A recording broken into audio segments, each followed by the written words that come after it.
বিসমিল্লাহির রহমানির রহিম। আসসালামু আলাইকুম ওয়া রাহমাতুল্লাহ। প্রিয় শিক্ষার্থীরা, ওয়েলকাম টু মুমিনুলস টিচিং হোম। প্রিয় শিক্ষার্থীরা, এই ভিডিওটির মাধ্যমে তোমাদের নবম শ্রেণীর বিজ্ঞান বইয়ের অধ্যায় 11 মানব শরীরের তন্ত্র অর্থাৎ অঙ্গ, এই তন্ত্র সম্পর্কে আলোচনা করে এমন একটা অধ্যায়ে 166 এবং 167 পেজ নিয়ে আলোচনা করব। এই ভিডিওর আলোচনার মধ্যে আমাদের সংক্ষিপ্ত পরিসরে হৃদ সংবহন তন্ত্র, রক্ত এবং রক্তরসের সহ রক্তের কিছু উপাদান সম্পর্কে আলোচনা করা হবে। বেসিক কিছু গুরুত্বপূর্ণ তথ্য নিয়ে আলোচনা করা হবে, তাই এই ভিডিওটি তোমাদের জন্য অনেক গুরুত্বপূর্ণ। অনুরোধ থাকবে ভিডিওটি না টেনে সম্পূর্ণ দেখার জন্য। বাড়তি কথা না বাড়িয়ে চলে যাচ্ছি মূল আলোচনায়। Audio Jungle.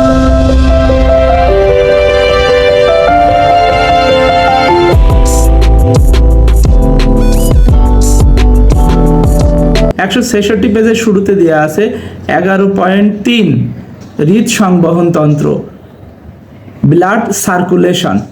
মানে এই বর্ণনাটি দ্বারা আমাদের সম্পূর্ণ বর্ণনা জানা হবে কিভাবে রক্ত চলাচল করে, অর্থাৎ রক্ত কিভাবে হৃৎপিণ্ডে যায়, হৃৎপিণ্ড থেকে ফিরে আসে, আবার ফুসফুসে যায়, ফুসফুস থেকে ফিরে আসে এবং শরীরের ভিতর কিভাবে চলাচল করে, এই ভিডিওটির মাধ্যমে আমরা জানতে পারবো।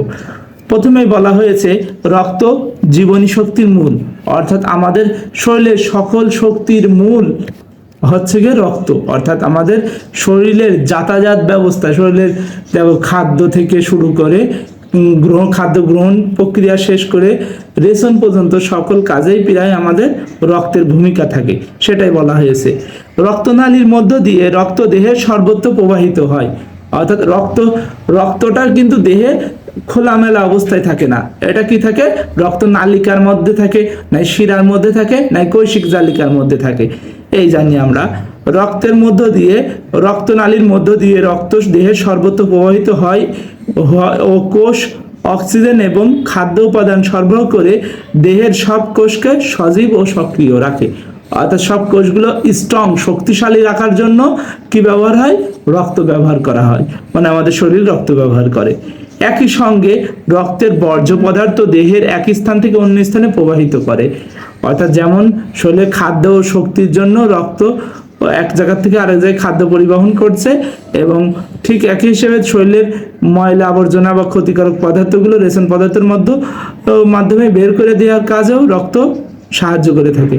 যে তন্ত্রের মাধ্যমে রক্ত প্রতিনিয়ত দেহের বিভিন্ন অঙ্গ এবং অংশে চলাচল করে তাকে রক্ত সংবহন তন্ত্র বলে।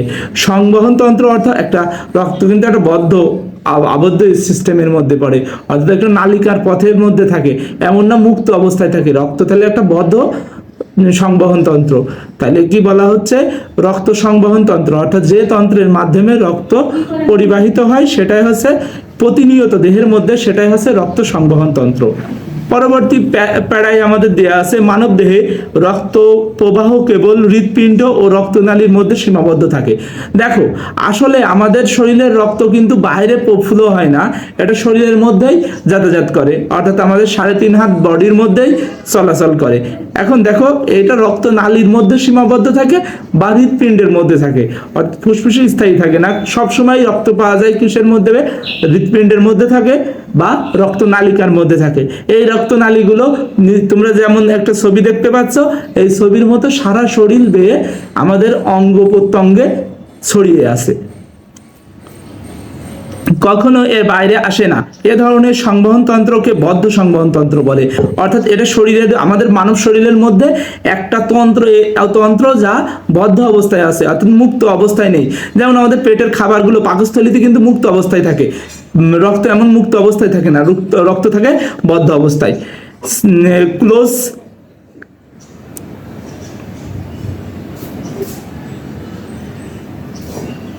সারা দেহে, তারপর বলা হচ্ছে সারা দেহে রক্ত একবার সম্পূর্ণ পরিভ্রমণের জন্য মাত্র 1 মিনিট বা তার চেয়ে কম সময় লাগে। এখন ঘটনাটা দেখো, আমাদের শরীরে পুরো দেহটা রক্ত একবার ঘুরে এসে হার্ট থেকে যা শুরু করে আবার হার্টে ফিরে আসতে সময় লাগে 1 মিনিট বা তার কম সময়।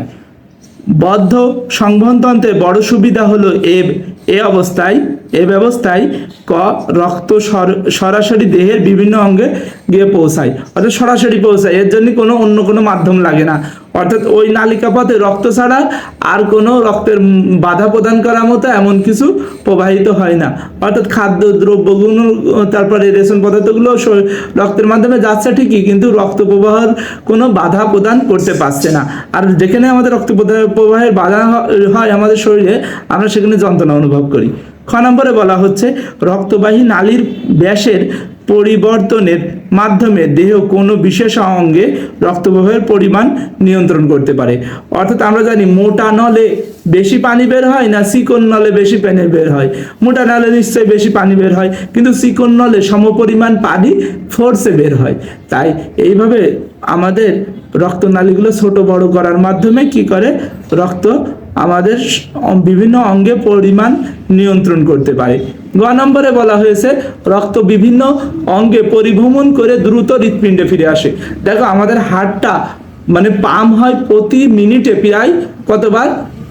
আমাদের সুস্থ মানুষের ক্ষেত্রে 60 থেকে 70 বার, আর শিশুদের 70 বারেরও বেশি। তার মানে দেখো প্রতি সেকেন্ডে কিন্তু একবারেরও বেশি হয় শিশুদের ক্ষেত্রে। তাহলে এটা দ্রুত প্রয়োজন, এই রক্ত আবার হৃৎপিণ্ডে দ্রুত ফিরে আসা প্রয়োজন, এই জন্য দ্রুত পরিভ্রমণ করে আসে, 1 মিনিটেরও কম সময় লাগে। আর শিশুদের ক্ষেত্রে এটা আরো দ্রুত হয়। অন্যান্য তন্ত্রের তুলনায় রক্ত সংবহন তন্ত্র বিশেষ বৈশিষ্ট্যপূর্ণ হলেও এর গঠন মোটামুটি সাধারণ। অর্থাৎ এটা কিন্তু দেখো সিম্পল, এর ভিতরে আর কোনো কঠিন কিছু নেই। কারণ এমন না রক্তের সাথে আর কোনো পয়জন মেশে, এমন কিছু না।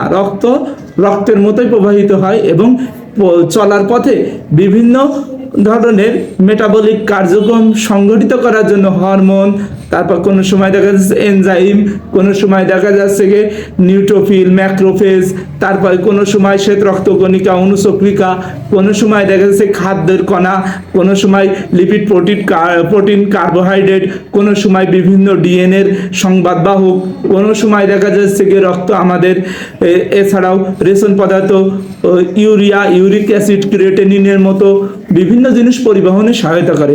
তাই রক্ত বলা যায় মানব শরীরে যাতায়াত ব্যবস্থার একটা মূল ভূমিকায় কাজ করে থাকে। এরপরে আমরা বইয়ের অংশ 11.3.1 রক্ত সম্পর্কে পড়ব। এতক্ষণ রক্ত সংবহন তন্ত্র সম্পর্কে পড়ছিলাম, এবার আমরা মূল জিনিস রক্ত সম্পর্কে পড়ব।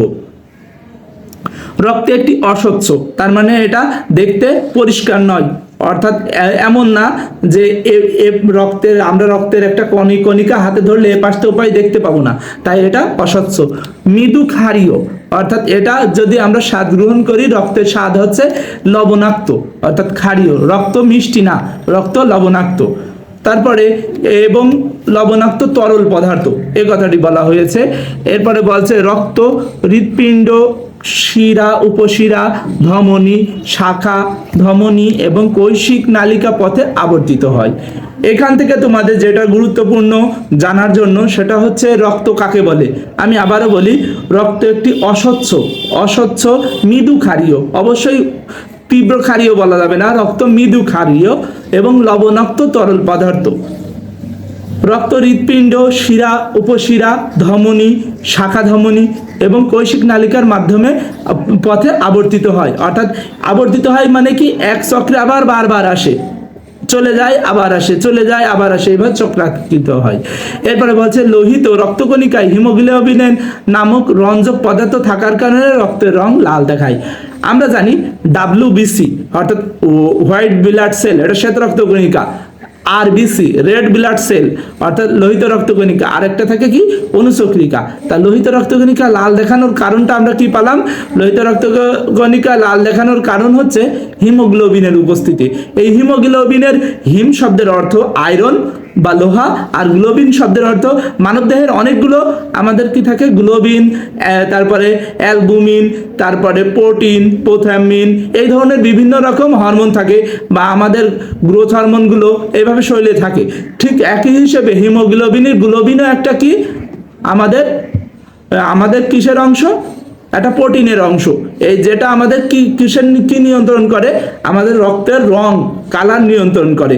এই গ্লোবিন আবার দুই প্রকার হয়, একটা গ্লোমেরুলাস আর একটা গ্লোভার্ডিন। অর্থাৎ এই দুইটা থাকে রক্তে। এটার উপরে ডিপেন্ড করে ডাক্তাররা আমাদের আবার রোগের সময় চিকিৎসা দেয়, তখন বুঝতে পারে যা কার শরীরে জন্ডিস হয়েছে কার হয়নি, এটাও কিন্তু রক্তের মাধ্যমে প্রকাশিত হয়।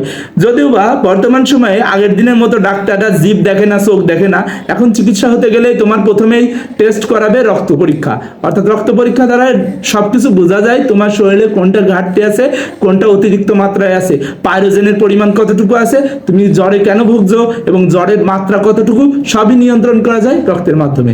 এরপরে বলা হয়েছে রক্তের রং লাল দেখায়, তাহলে কিসের জন্য? আমরা পেয়েছি হিমোগ্লোবিনের জন্য।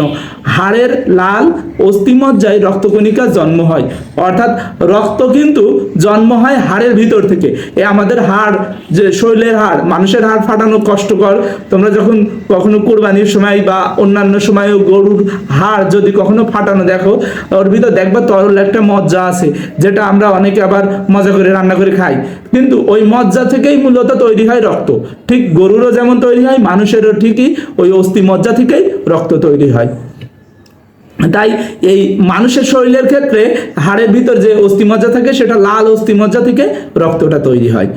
পরবর্তীতে একটা ছবি দেওয়া আছে 11.6, ছবিটা দেখে তোমরা বুঝতে পারছো এটা একটা শিরার ছবি, কেটে অংশ দেখাইছে, অনুচক্রিকা দেখাচ্ছে, শ্বেত রক্তকণিকা দেখাচ্ছে, রক্তরস দেখাচ্ছে, লোহিত রক্তকণিকা দেখাচ্ছে। এইগুলো থেকে আমরা আরো একটা জিনিস দেখতে পাচ্ছি, পিছনে হালকা হলুদ বর্ণের একটা তরল অংশ দেখা যাচ্ছে, এটা রক্তরস, অর্থাৎ এর ভিতর কিছু সিরাম অংশও উপস্থিত থাকে। ও রক্তের উপাদান, রক্ত এক ধরনের তরল যোজক কলা, কারণ রক্তটা আমরা জানি লিকুইড, কোনো কঠিন পদার্থ না, এটা তরল পদার্থ। যোজক কলা শব্দের অর্থ এটি বিভিন্ন বস্তুকে চলাচলে সহায়তা করে। এই যোজক অর্থ কিন্তু যোগ নয়, এই যোজক অর্থ বিভিন্ন বস্তুকে চলাচল করতে সাহায্য করে এমন পদার্থ সমূহকেই যোজক কলা বলে। একটি রক্তরস এবং কয়েক ধরনের রক্তকণিকা দিয়ে গঠিত। এটি রক্তরস আর কয়েক ধরনের রক্তকণিকা দিয়ে কি তৈরি? রক্তটা তৈরি। এখন তাইলে আমরা পালাম কি, রক্তের ভিতর দুইটা উপাদান থাকে, এক রক্তরস আর দুই রক্তকণিকা। রক্তকণিকার পরিমাণটা কম থাকে, এটা মোট রক্তের 100 ভাগের 45 ভাগ থাকে রক্তকণিকা, এবং রক্তরসটা থাকে সবচেয়ে বেশি পরিমাণ 55%। এটাকে আমরা যদি জাস্টিফাই করি রক্তের কণিকাটা কম হওয়ার কারণ, আমরা যদি এটা একটু কল্পনা করি, মনে করো তোমার সামনে এক গামলা মিষ্টি দেওয়া হলো, এই মিষ্টিটা তুমি দেখছো মিষ্টিটা কিছু ঝোলের মধ্যে ডুবে আছে, দেখো মিষ্টিটা যদি সম পরিমাণ ঝোল নেওয়া হয়, ঝোলের তুলনায় মিষ্টির রসের তুলনায় মিষ্টির পরিমাণটা থাকে কম। ঠিক একই হিসেবে রক্তের ক্ষেত্রেও রক্তের কণিকাটা থাকে রক্তরসের তুলনায় কম, এতে রক্তের যাতায়াতে সহায়তা হয় বা সহজ হয়। এরপরে বলা হয়েছে ক নম্বর, রক্তরস, প্লাজমা। রক্তের বর্ণহীন তরল অংশকে রক্তরস বলে। রক্তরসকে দেখো প্লাজমা বলছে। প্লাজমা শব্দের অর্থটা যদি আমরা একটু ভাঙি, যখন কোনো পদার্থ কঠিন, তরল ও বায়বীয় একই সাথে তিনটি অবস্থায় অবস্থান করতে পারে, সেটাকে বলে প্লাজমা, এটা আমরা জানি। কিন্তু এখানে বলছে রক্ত বর্ণহীন তরল অংশকে রক্তরস বলে। রক্তের যে অংশটার কোনো বর্ণ থাকে না, অর্থাৎ কালার থাকে না, সেটাই হচ্ছে রক্তরস। সাধারণত রক্তের শতকরা 90 ভাগই রক্তরস। এখানে বলা হয়েছে রক্তের শতকরা প্রায় 90 ভাগই রক্তরস, অর্থাৎ রক্তকণিকার মধ্যেও কিছু রক্তরসের অংশ পাওয়া যায়। রক্তরসের প্রধান উপাদান পানি, এখানে 90 থেকে 95% পানি থাকে, এটা তোমরা মনে রাখতে পারো। এছাড়া বাকি অংশ যে পদার্থগুলো থাকে সেগুলো হচ্ছে প্রোটিন, গ্লুকোজ, ক্ষুদ্র ক্ষুদ্র চর্বি কণা, খনিজ লবণ, ভিটামিন, হরমোন, অ্যান্টিবডি ইত্যাদি এগুলো উপস্থিত থাকে রক্তে। এগুলো সবই কার্যকারী ভূমিকা রাখে জীবের বেঁচে থাকার জন্য। পরবর্তীতে 168 পেজে অল্প একটু বর্ণনা আছে, সেটাও আমরা আজকে শেষ করব এই ভিডিওয়। বর্জ্য পদার্থ হিসেবে থাকে carbon die oxide, urea, uric acid. এগুলোকে বর্জ্য পদার্থ কেন বলা হলো? এগুলো আমাদের শরীরের জন্য, অর্থাৎ জীবের শরীরের জন্য উপকারী নয়, অর্থাৎ প্রাণীর শরীরের জন্য উপকারী নয়, জীবের না, কারণ উদ্ভিদের জন্য উপকারী হতেও পারে, কিন্তু প্রাণীর জন্য উপকারী নয়, অর্থাৎ মানুষের জন্য যেমন উপকারী নয়। Carbon die oxide, urea, uric acid, এগুলোর পরিমাণ বেড়ে গেলে প্রাণীটা মারা যেতে পারে। এরপরে বলছে আমরা খাদ্য হিসেবে যা গ্রহণ করি তা পরিপাক হয়ে অন্ত্রের গাত্রে শোষিত হয়। আমাদের অন্ত্র দুইটা আছে, একটা বৃহদান্ত আছে, একটা ক্ষুদ্রান্ত আছে। আমাদের পাকস্থলীর একটু নিচে গেলে আমরা পাই প্রথমে বৃহদান্ত, তারপরে না আমরা আগে পাই ক্ষুদ্রান্ত, তারপরে বৃহদান্ত। ক্ষুদ্রান্তে চর্বি জাতীয় খাদ্যগুলো আমাদের পরিপাক হয় এবং বৃহদান্তে আমাদের ওই পরিপাক খাদ্যিত পানি শোষণ হয় এবং কিছু পরিমাণ প্রোটিন অংশ শোষণ হয়, বাকি অংশটুকু মল হিসেবে বের হয়ে যায়। এখানে বলা হচ্ছে রক্তরসে এবং রক্তরসে মিশে দেহের সর্বত্র সঞ্চালিত হয়। এভাবে দেহকোষগুলো পুষ্টিকর দ্রব্যাদি গ্রহণ করে এবং দেহের পুষ্টি সাধন ও ক্ষয়পূরণ করে। তাই রক্তের একটি বিশেষ গুণ কি? রক্ত কিসে সাহায্য করে? দেহের পুষ্টি সাধন ও ক্ষয়পূরণ। আজকের আলোচনা এতটুকুই ছিল। তোমাদের এই আলোচনার মধ্যে কোনো ত্রুটি বা সমস্যা থাকলে তোমরা এটা নিয়ে তোমাদের কমেন্ট বক্সে প্রশ্ন করতে পারো। চেষ্টা করবো তোমাদের প্রশ্নগুলোর উত্তর দিতে। তোমাদের কোনো কিছু নতুন জানার থাকলেও সেখানেও প্রশ্ন করতে পারো। বিজ্ঞান নিয়ে কোনো প্রশ্ন থাকলেও কমেন্ট বক্সে প্রশ্ন করতে পারো। তোমাদের প্রশ্নগুলোর উত্তর দেওয়ার চেষ্টা করব। সবার জন্য শুভকামনা রইল। সবাই ভালো থাকো, সুস্থ থাকো। আসসালামু আলাইকুম ওয়া রাহমাতুল্লাহি ওয়া বারাকাতুহু।